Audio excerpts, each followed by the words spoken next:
لیکن اس سال ان کی زندگی ان کو وفا نہ کی اور وہ اللہ کی جوار میں پہنچ چکے ہیں۔ اس لیے ہم بھی ان لوگوں میں سے ہو سکتے تھے اور آئندہ ہو سکیں گے، لیکن اللہ نے ہمیں پھر یہ موقع دیا ہے۔ اس لیے اس اللہ کا شکر ہمیں ادا کرنا چاہیے کہ اللہ تعالیٰ نے ہمیں یہ غنیمت موقع عطا فرمایا کہ ہم لوگ یہاں آج پھر جمع ہیں اور اللہ کے سامنے سجدہ شکر بجا لانے والے۔ آپ یہ بات ذہن میں رکھیے کہ اسلام کا کوئی بھی عمل، چاہے وہ نماز کا عمل یا زکات کا عمل ہو یا کوئی بھی عمل ہو، اس عمل کو اللہ صرف وہ عمل نہیں چاہتا ہے، بلکہ اس عمل کے ذریعے بہت سارا پیغام اللہ دیتا ہے۔ یہ جو نماز عید کا نظام رکھا گیا،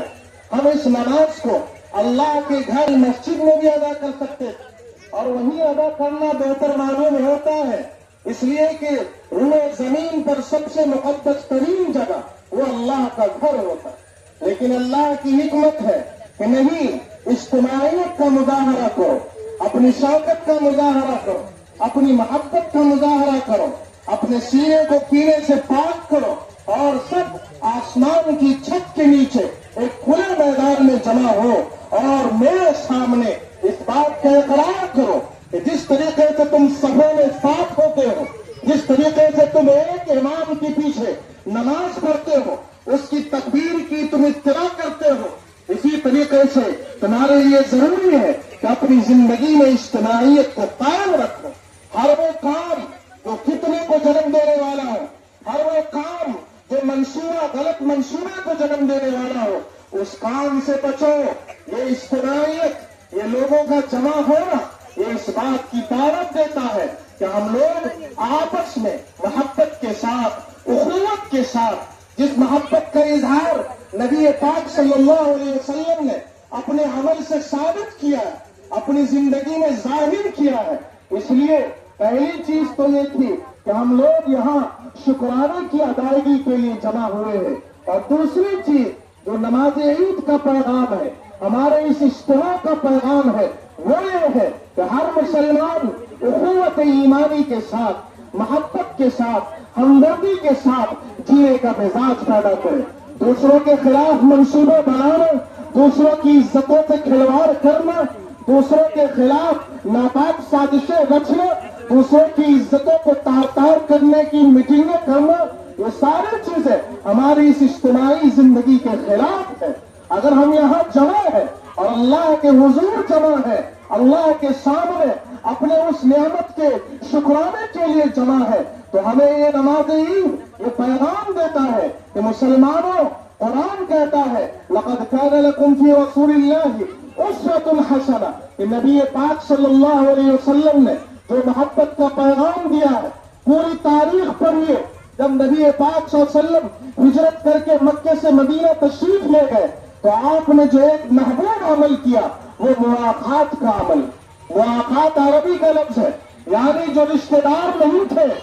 کوئی رشتہ نہیں تھا، کوئی خاندانی تعلق نہیں تھا، لیکن نبی پاک صلی اللہ علیہ وسلم نے صحابیوں کو، مہاجرین اور انصار کو ایک دوسرے کا بھائی بنایا، اور جب تک میراث کا حکم نہیں آیا تھا، وہ بھائی جب انتقال کرتا تھا تو وہ رشوہ ہوتا تھا، لیکن نبی پاک صلی اللہ علیہ وسلم نے ایمان کی بنیاد پر، اسلام کی بنیاد پر ان کو بھائی بنا رکھا تھا۔ اس لیے اگر کوئی وہ بھائی مر جاتا تھا تو اس کے وارث کا وہ وارث وہی بھائی ہوتا تھا جو اصل رشتہ دار نہیں ہوتا تھا۔